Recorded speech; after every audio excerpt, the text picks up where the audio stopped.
The thing I notice a lot when it comes to correcting form is that the first thing you actually need is an intention of what you want them to do.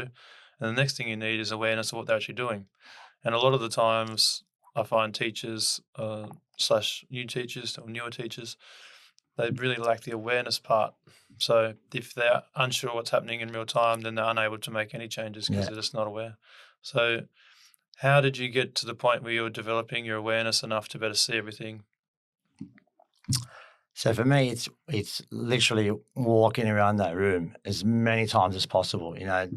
Putting the steps in, putting the Ks in, and just being on everyone.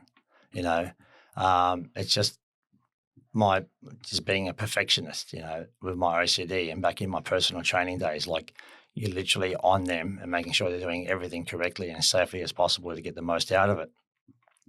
So when you're walking around the studio, whether you've got 10 beds, 12, 14 beds, you're on them and making sure they're doing everything correctly, standing back from afar, having a look, making sure everyone's doing, the right things and as safely as possible.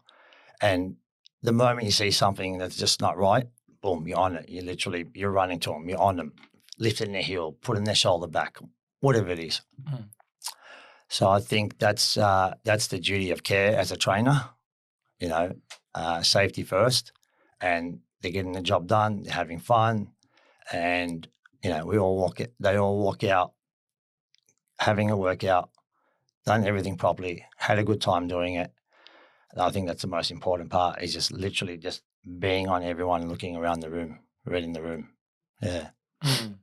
That's right. I noticed your style is you like to take advantage point, usually from the side perspective of the room, Mm.